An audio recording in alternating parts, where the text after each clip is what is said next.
If you saw a young boy dying in a gutter, would you walk past and ignore him? Or would you at least take him to the hospital or get him a doctor? You're probably not the world's most virtuous or altruistic person, but you're probably not the most antisocial either. So what would you do? Walk past him and ignore him, or do something to help? Most people would help. That's not because we're God's perfect holy children. That's because we're humans, and humans are social animals. We're animals who survive by sticking together. So you'd probably help the boy. What you wouldn't do is stand there and theorise about it, demand to know why he's there, or who's to blame, or which office of the local authority to complain to. But what if there was a boy dying in a gutter and it wasn't in front of you and you couldn't see him? When it happens somewhere out of sight, it becomes a different thing, something it is possible to ignore. It's not your responsibility. Somehow the reality is obscured behind layers of rationalizations. It's not a boy dying in a gutter anymore, it's become something else, something more remote and intangible, something without obvious solutions. It's become a question of politics. And politics, as we all know, is a tricky subject that should be left to politicians. Reality is relative, you see. Most of reality is not happening in front of your eyes. It's not real. Most of reality is, in fact, politics. You probably know that there are young boys and girls dying out there in alleys and gutters in the shanty towns of the world's poor quarters.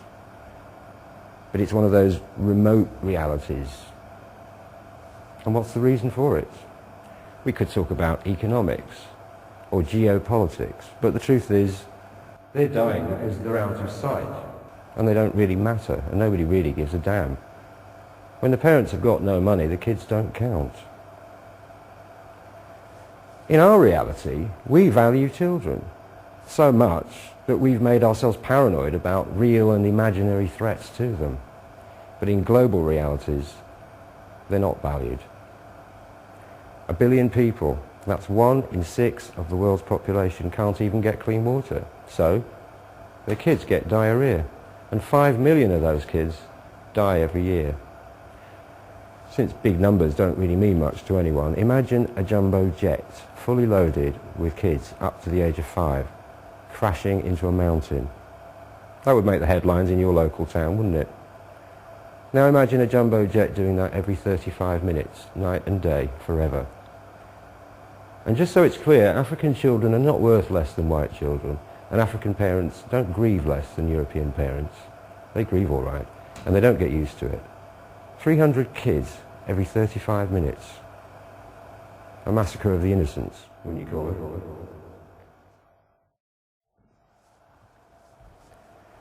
Why do famines exist? Too many kids, say some people. After all, we Westerners only have small families. But we only have small families nowadays. In Victorian times, we used to have huge families because a lot of the kids were likely to die. And we needed kids to look after us when we got old because nobody else was going to. So it seems a bit unfair to blame the Africans for doing now what we used to do before we got good health care and pensions. If there's no food at all, even one person is too many people. So is famine a population problem? Well, over 20 years ago, the World Health Organization calculated that the technology existed to feed a world population 12 times its size.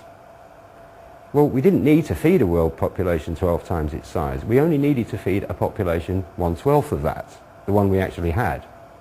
So did we? No, we didn't. 20 years ago, we had the terrible Ethiopia famine instead. We are lucky in the West. There's no denying it. We don't have a water face. We're not slaves. We're not starving. Our kids get an education, public health, a choice of food, a measure of security and comfort. But are we having a good time? Are any of us? Many of us don't have jobs or careers or prospects. Those of us who do work are forced into the regimentation of the workplace, of bosses, of timesheets and production quotas, reports, key performance indicators. The 9 to 5, the bills, the mortgage, the stress. Our kids are now being made to work harder and from a younger age to become skilled and employable. Kids of 5 are now being given homework. We live in the world of capitalism, and as everybody knows, capitalism is not perfect. It has problems. Everybody knows that what we have to try to do is fix the problems with reforms. That's why we vote for politicians. They're supposed to be fixing it for us. Capitalism is like a car that's permanently on blocks with some politician underneath it and another one in the bonnet shaking his head saying, oh dear, that looks bad, that does. You keep paying the bills, but the car never gets fixed.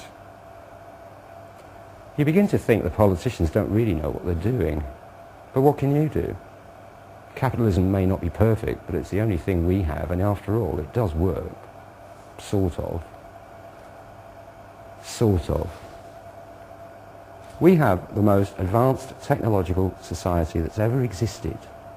But when it comes to doing something useful, like feeding the people in it, or limiting pollution, or limiting global warming, we can only manage sort of. Here's a question. Does anybody at all ever watch party political broadcasts anymore? The problem with party political broadcasts is that they're boring and you don't believe a word of what they're saying. They're like soap powder adverts, each citing dubious evidence to show they're better than the others.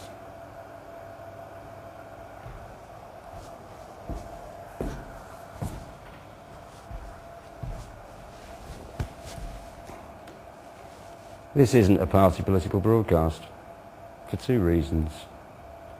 First, nobody's asking for your support, your votes, your obedience, or your money. Second, what you are being asked to do is much harder than that.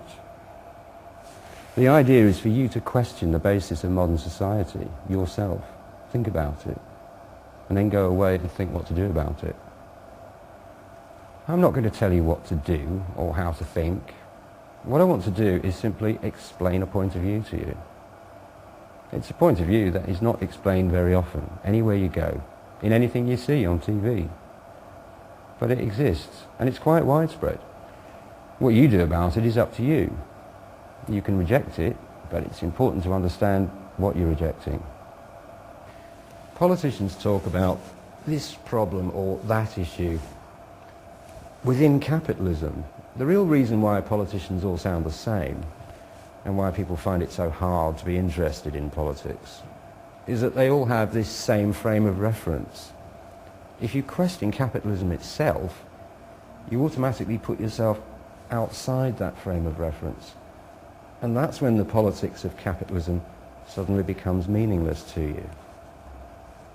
Capitalist politicians make everything sound incredibly complicated. So complicated that you need them to work it all out for you. You have a vote every 5 years. That ought to be enough. What more do you want? You don't really understand. You don't know enough. You're not smart enough. You couldn't really make the decisions. Well, medicine's complicated. It takes 11 years to train a doctor. We couldn't all be doctors. What qualification do politicians have, which is beyond the rest of us? There isn't one, is there? Anybody could go into politics. The experts in charge of decision-making are not experts at all, no more than you are or I am. Let's get something straight here. 2 men in a pub could bore and bewilder you for several hours with football talk, if you were daft enough to let them. But the rules of football are pretty simple. It's the same with politics. The universe of histories and details go on forever. But the basic rules of capitalism are quite easy to understand. And so are the consequences of those rules. It really isn't rocket science. And once you understand what the rules are, you're then in a position to ask yourself a novel question: whether you actually agree with those rules. Let's have a look at some of these rules or facts of life. See if you think they're complicated. See if you think they really exist or I've just made them up. Rule of thumb number 1. Very roughly speaking, 5% of the world's population owns 95% of the wealth. That's the land, the resources, the lot. That's about 1 person in 20. 1 person